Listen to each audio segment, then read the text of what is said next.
Hello, स्वागत है आप सभी का एक बार फिर आपके अपने यूट्यूब चैनल में। और आज हम लोग बात करने वाले हैं बहुत ही इम्पोर्टेंट टॉपिक विद्युत धारा। और ये जो है सभी कॉम्पिटिटिव एग्जाम के लिए इम्पोर्टेंट रहने वाले हैं। तो जैसा कि झारखंड पॉलिटेक्निक, ग्रुप डी और साथ ही साथ एनटीपीसी और बीपीएससी टीआरआई 4 जो है उसके लिए भी ये इम्पोर्टेंट रहने वाले हैं। तो साइंस के लिहाज से ये जो है चैप्टर बहुत ही इम्पोर्टेंट रहने वाले हैं सभी कॉम्पिटिटिव एग्जाम के लिए। तो आप लोग देख सकते हैं और आप लोग भी जो है इसमें लगा सकते हैं कि कितना क्वेश्चन आप लोगों का सही हो रहा है जो आप लोग पढ़े हैं। तो चलिए पहला क्वेश्चन देख लेते हैं। विद्युत प्रतिरोधकता निर्भर करता है, विद्युत प्रतिरोधकता जो है वह किस पर निर्भर करता है? तो देखिए ऑप्शन दिया गया है चालक की लंबाई, चालक के अनुप्रस्थ काट के क्षेत्रफल, अनुप्रस्थ यहाँ काट हो जाएगा, ये प्रतिच्छेद लिखा है या काट भी लिखा रह सकता है, चालक की प्रकृति नेचर पर। तो देखिए एक होता है प्रतिरोधकता, एक होता है प्रतिरोध। अगर इस क्वेश्चन में अगर पूछा जाता कि प्रतिरोध किस पर निर्भर करता है तो चालक की लंबाई, चालक के अनुप्रस्थ काट का क्षेत्रफल और चालक की प्रकृति, तीनों पर ये निर्भर करता है। बट इस क्वेश्चन में पूछा गया है प्रतिरोधकता, रेजिस्टिविटी। एक होता है रेजिस्टेंस, एक होता है रेजिस्टिविटी। तो जब रेजिस्टिविटी पूछा जाए तो ये चालक की प्रकृति पर निर्भर करता है कि वह किस तरह का है, और दूसरा वह तापमान पर भी निर्भर करता है। ठीक है, देख लेना है कि ऑप्शन में क्या दिया हुआ, एक तापमान और एक प्रकृति पर निर्भर करता है। और जो रेजिस्टिविटी का जो एसआई यूनिट होता है वह ओम मीटर होता है। ठीक है, क्या होता है? ओम मीटर। और प्रतिरोधकता का जो एसआई मात्रक ओम मीटर और प्रतिरोध का एसआई मात्रक ओम होता है। ठीक है, चलिए नेक्स्ट क्वेश्चन देख लेते हैं। विद्युत शक्ति, पावर, पावर का यूनिट पूछा गया कि पावर का यूनिट क्या होता है। तो पावर का यूनिट जो होता है वो वाट होता है। ठीक है, तो पावर का एक फार्मूला होता है V इंटू आई, एक फार्मूला होता है, इसको भी आप लोग याद रख सकते हैं। चलिए नेक्स्ट क्वेश्चन देखते हैं। इसमें भी एक एसआई यूनिट पूछा है, ऊर्जा का एसआई मात्रक क्या होगा। ठीक है, ऊर्जा का एसआई मात्रक क्या होगा? तो ऊर्जा का एसआई मात्रक जो है वह जूल हो जाएगा। चलिए नेक्स्ट क्वेश्चन देख लेते हैं। किसका अर्थ जल होता है? पेट्रो, हर्बो, नाइट्रो और हाइड्रो। तो इसका आंसर हो जाएगा हाइड्रो। चलिए नेक्स्ट क्वेश्चन। ताप बढ़ने पर चालक का प्रतिरोध क्या होगा, रेजिस्टेंस क्या होगा अगर तापमान बढ़ाएंगे तो? देखिए तापमान बढ़ाने पर जो है रेजिस्टेंस क्या होता है वह भी बढ़ जाता है। ठीक है, कभी भी कोई भी इलेक्ट्रिक सामान देखते हैं कभी भी गर्म हो जाता है तो घर में बोला जाता है कि थोड़ा सा ठंडा होने दीजिए, रेस्ट होने दीजिए, क्योंकि उसका जो प्रतिरोध है वो बढ़ जाता है। इसी कारण से बोला जाता है रेस्ट करने के बाद जो है फिर उसको हम लोग चला सकते हैं। चलिए नेक्स्ट क्वेश्चन देखते हैं। विद्युत धारा का एसआई मात्रक, इसमें विद्युत धारा करंट का जो है एसआई पूछा गया, तो करंट का एसआई क्या होता है? एम्पियर, इसका सिंबल ए होता है। और धारा को मापने वाले यंत्र को बोला जाता है एमीटर। ठीक है, इसको भी याद रखना है। चलिए एक न्यूमेरिकल आया हुआ क्वेश्चन है। एक विद्युत बल्ब पर 200 यह वोल्ट होगा, 220 वोल्ट और 100 वाट लिखा हुआ है। तो फिलामेंट में प्रतिरोध कितना होगा, रेजिस्टेंस कितना होगा?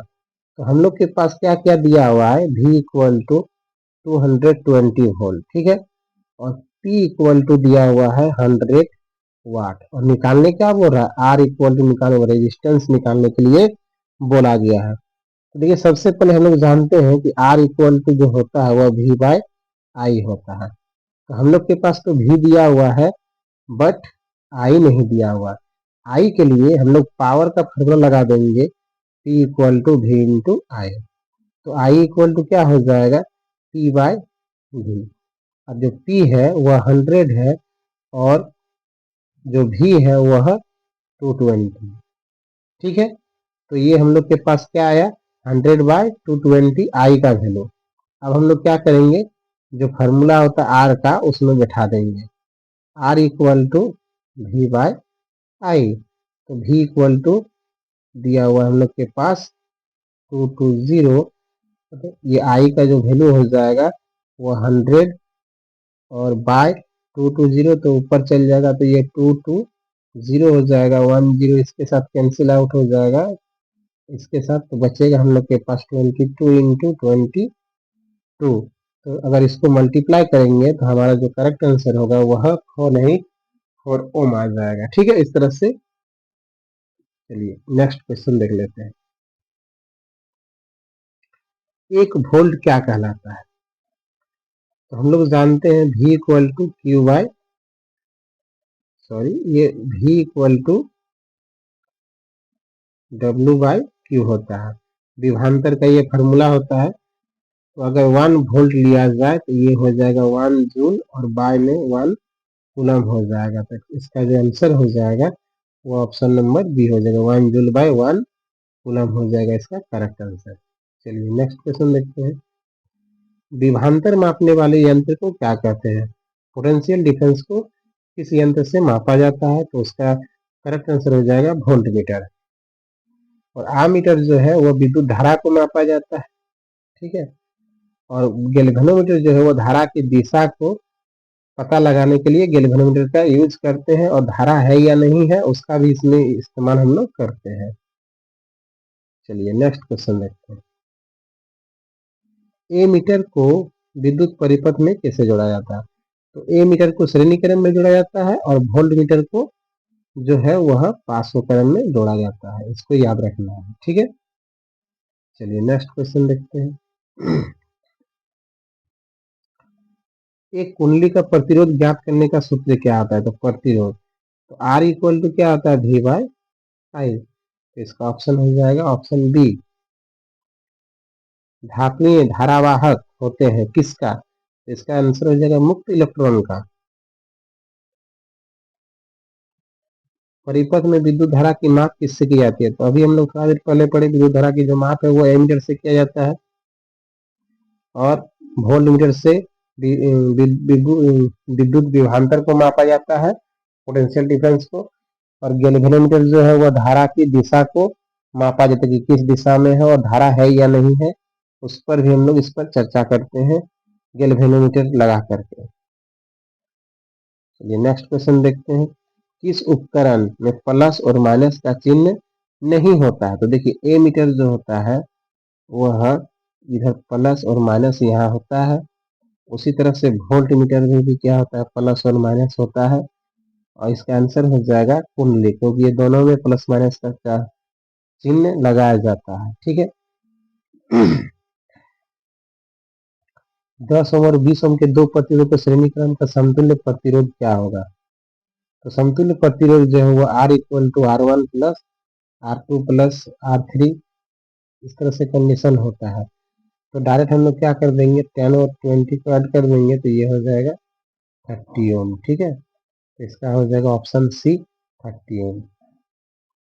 जो नेक्स्ट क्वेश्चन है, 12 वोल्ट विभवांतर के दो बिंदुओं के बीच 2 कूलम आवेश को ले जाने में किया गया कार्य। तो हम लोग जानते हैं V equal to W by Q. तो W इक्वल टू निकालने के लिए पूछा तो ये V इंटू क्यू हो जाएगा, और V का वैल्यू दिया है 12 और ये कूलम दिया है 2, तो हो जाएगा 24 जूल हो जाएगा, और इसका करेक्ट आंसर हो जाएगा ऑप्शन डी। चलिए नेक्स्ट क्वेश्चन देख लेते हैं।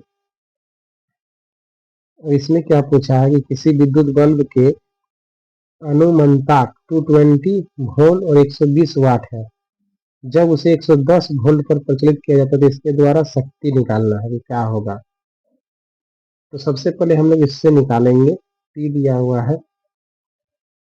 ठीक है, तो इससे हम लोग आई निकाल लेंगे। क्या करेंगे? आई निकाल लेंगे। तो आई इक्वल टू क्या हो जाएगा? पी इंटू देख लेते पहले पी का फॉर्मूला देख लेते हैं, उसके बाद करते हैं। पी इक्वल टू होता है वी इंटू आई। तो आई इक्वल टू क्या हो जाएगा? P by V. तो पी जो है हम लोग के पास पावर जो है 120 है, और ये 220 है, तो ये एक जीरो कट जाएगा, तो 6 को 12 और ये 11 आएगा। मतलब आई का जो वैल्यू आया हम लोग के पास कितना आया? I equal to 6/11। अब हम लोग क्या करेंगे, जब वोल्ट 110 का हो तो इसके द्वारा शक्ति क्या होगा, तो P equal to V into I होता है। ठीक है, तो ये 110 हो जाएगा और ये हम लोग जानते हैं 6/11 होगा, तो इसको कट करेंगे तो 1 टाइम्स कट जाएगा, तो इसका आंसर क्या हो जाएगा, 60 वाट। तो इसका करेक्ट आंसर हो जाएगा ऑप्शन नंबर सी, 60 वाट। ये बहुत इंपॉर्टेंट क्वेश्चन है कि दो चालक तार जिसमें पदार्थ की लंबाई और व्यास जो है वो समान है, तो विद्युत परिपथ में पहले श्रेणी क्रम में और फिर पार्श्व क्रम में संयोजन में उत्पन्न प्रतिरोधकों का अनुपात क्या होगा। तो जब भी इस तरह का क्वेश्चन पूछा जाए तो देखिए, ये प्रतिरोध का अनुपात जब पूछा जाएगा तो इसका करेक्ट आंसर हो जाएगा 4:1। इसका करेक्ट आंसर क्या हो जाएगा, 4:1। बट अगर हीट का रेशियो पूछा जाएगा, सारा क्वेश्चन वही रहेगा, प्रतिरोध के जगह में अगर हीट दिया हुआ रहेगा तो जो इसका आंसर हो जाएगा वह 1:4 हो जाएगा। ये बात याद रखना है, ये क्वेश्चन पूछा गया है बहुत बार। उन द्वारा एबोनॉइड की छड़ रगड़ने पर एबोनॉइड पर कौन सा एबोनॉइड की छड़ पर क्या उत्पन्न करता है। ठीक है, पूछा गया है ये ऋण आवेश, धन आवेश, कोई आवेश नहीं, तो इसका आंसर हो जाएगा ऋण आवेश। ये नेक्स्ट क्वेश्चन देखते हैं। दो आवेशित वस्तुओं पर लगने वाले बल पर कौन सा नियम लागू होता है। दो बल पर, तो दो आवेशित वस्तु पर लगाने वाले, तो किसमें हो जाएगा, इसका कूलाम का नियम पर ये लागू होता है। चलिए नेक्स्ट क्वेश्चन देख लेते हैं। 1 किलोवाट घंटा का व्यवहारिक मात्रक क्या होता है। 1 किलोवाट घंटा, 1 किलोवाट घंटा का मतलब होता है 1 यूनिट, तो इसका हो जाएगा correct answer 1 unit. Next question देख लेते हैं। कौन सा पद विद्युत परिपथ में विद्युत शक्ति को निरूपित नहीं करता। देखिए यहाँ क्वेश्चन पूछा नहीं करता है, ध्यान से देखेंगे हम लोग इसको, तो एक होता है P equal to V into I, तो देखेंगे तो ये ऑप्शन नंबर सी हमारा करेक्ट है। दूसरा क्या हो जाएगा, P इक्वल टू, अगर V equal to I R बैठाएंगे, V इक्वल टू क्या होता है आई इंटू आर, अगर V के जगह में आई आर बैठाएंगे तो हमारा क्या होगा, आई स्क्वायर आर हो जाएगा एक फार्मूला। इसका मतलब ऑप्शन ए भी मेरा करेक्ट है। ठीक है, अब आई के जगह पे हम लोग वी बाई आर बैठा सकते हैं कि नहीं, ये नीचे ले आएंगे तो I equal to V by R, तो ये आई के जगह में क्या हो जाएगा, V square by R square into R. ठीक है, तो एक आर कैंसिल आउट हो जाएगा, तो वी स्क्वायर बाय आर हो रहा है, वी स्क्वायर बाय आर। तो ऑप्शन डी भी इसका मतलब क्या है, करेक्ट है। आंसर क्या हो जाएगा कि आई आर स्क्वायर जो है वह गलत है, और इसका आंसर जो है वह ऑप्शन डी ही होगा। ठीक है, चलिए क्वेश्चन नंबर नेक्स्ट। बिजली के फ्यूज तार बना होता है, तांबा और टीन के मिश्र धातु का बना होता है। ठीक है, चलिए 1 जूल का मान कितना होता है, तो 1 जूल का मान जो है वो लगभग 0.24 कैलोरी होता है। चलिए नेक्स्ट क्वेश्चन। बल्ब के तंतुओं को बनाने में टंगस्टन का उपयोग क्यों किया जाता है, क्योंकि इसका जो गलनांक होता है वह क्या होता है, उच्च होता है, और इसका गलनांक 3380 डिग्री सेंटीग्रेड होता है। ठीक है, चलिए नेक्स्ट क्वेश्चन देखते हैं। एक इलेक्ट्रॉन वोल्ट किसके बराबर होता है, तो इलेक्ट्रॉन वोल्ट जो है 1.6 इंटू 10⁻⁻19, ये 10⁻⁻19 जूल है। ठीक है, चलिए नेक्स्ट क्वेश्चन देखते हैं। एक वाट, 1 वाट इक्वल टू, ये V इंटू आई होता है, P equal to V into I, तो ये हो जाएगा 1 वोल्ट इंटू 1 एम्पियर, तो ये हो जाएगा इसका option number C, 1 volt 1 ampere. तो ये अब दो आवेशों Q1 और Q2 एक दूसरे से r दूरी पर स्थित है तो कूलम के नियम के अनुसार क्या होगा, F equal to K Q1 Q2 by R square. Coulomb के नियम में K को क्या कहा जाता है, समानुपातिक नियतांक कहा जाता है, समानुपातिक नियतांक कहा जाता है। ठीक है, चलिए नेक्स्ट क्वेश्चन देखते हैं।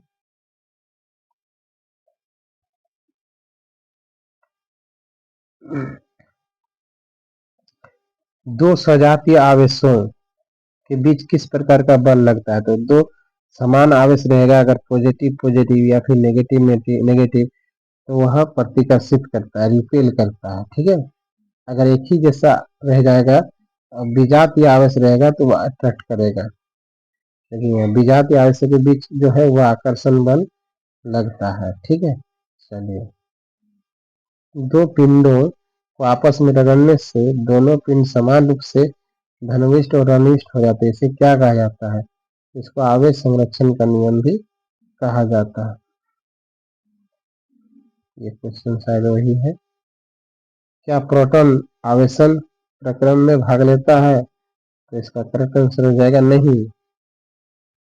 दो वस्तुओं को आपस में लगाने पर जो इलेक्ट्रॉन का त्याग करता है, जो इलेक्ट्रॉन का त्याग करता है उसको हम लोग धनावेशित करते हैं, और जो इलेक्ट्रॉन ग्रहण करता है उसको नेगेटिव चार्ज कहेंगे। ठीक है, चलिए, जिन वस्तुओं को रगड़ने पर जो इलेक्ट्रॉन ग्रहण करता है उसको क्या कहते हैं, ग्रहण करता है तो वह ऋणावेशित है।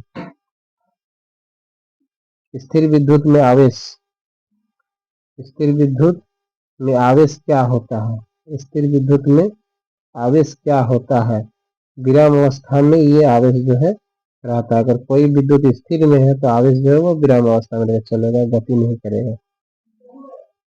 धारा विद्युत में आवेश रहते हैं, धारा विद्युत में आवेश रहते हैं, गति अवस्था में अगर रहता है तो धारा विद्युत में आवेश रहता है। किसी स्रोत में सतत धारा उत्पन्न करने की सरल युक्ति को क्या कहा जाता है, तो उसको हम लोग वोल्टीय सेल बोलते हैं, वोल्टीय सेल। विद्युत प्रवाह की दिशा मानी जाती है, विद्युत प्रवाह की दिशा मानी जाती है ऋण टर्मिनल से धन टर्मिनल की ओर मानी जाती है। ये गलत हो जाएगा, धन टर्मिनल से ऋण टर्मिनल की ओर मानी जाती है, याद रखना, पॉजिटिव से नेगेटिव की ओर जाता है। ठीक है, एकांक समय में, एकांक समय में विद्युत आवेश के परिणाम या परिमाण के प्रवाह को क्या कहते हैं, एकांक समय में विद्युत आवेश के प्रवाह को हम लोग विद्युत धारा कहते हैं। ठीक है, ये डिफिनेशन है। आवेश का ऐसा मात्रक क्या होता है ना, कूलम होता है। दूसरा, किसी तार से 1 एम्पियर विद्युत धारा प्रवाहित होती है तो तार के प्रत्येक बिंदु में कितने इलेक्ट्रॉन प्रभावित होंगे, तो इलेक्ट्रॉन की संख्या पूछा गया तो इसका आंसर ऑप्शन नंबर सी हो जाएगा, 6.25 इंटू 10⁻18। ठीक है, इलेक्ट्रॉन। चलिए नेक्स्ट क्वेश्चन देख लेते हैं। 0.4 एम्पियर धारा प्रवाहित होने पर अगर लैंप में 3 घंटे तक प्रकाश देता है तो आवेश क्या होगा, देखिए क्या होता है, I equal to Q by T होता है। तो अगर हमको क्यू निकालना है तो I को टी से मल्टीप्लाई करना होगा, तो हम लोग को क्या निकालने बोला है गया है, क्यू। तो Q equal to I into T, तो आई का वैल्यू 0.4 इंटू 3 घंटा, 3 इंटू 60 इंटू 60। ठीक, पॉइंट को हटाएंगे तो यहाँ 10 हो जाएगा, 1 खत्म।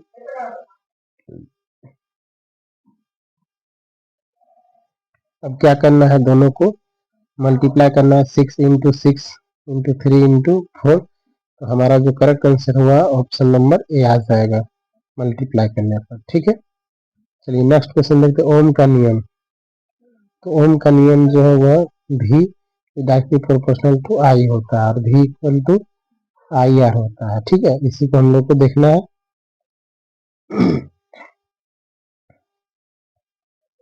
तो भी इक्वल टू आई, ये गलत हो जाएगा, ये हो जाएगा I equal to V by R, option number A हो जाएगा करेक्ट आंसर। ठीक है, चलिए, ओम के नियम में अचर राशि है। ओम के नियम में जो तापमान है वह अचर रहता है, कांस्टेंट रहता है। ठीक है, ओम के नियम में विद्युत धारा और विभवांतर के बीच खींचा गया जो आरेख होता है वह कैसा होता है? देखिए, इस तरह का जो आरेख होता है V और I का, वह सीधा सरल रेखा में होता है। तो इसका करेक्ट आंसर क्या हो जाएगा? सरल रेखा में होता है। इस तरह का ये 50 क्वेश्चन आज हम लोग देखें।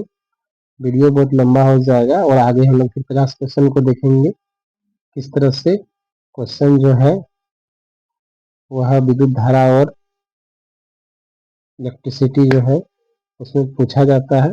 चलिए, आज के लिए इतना ही। धन्यवाद।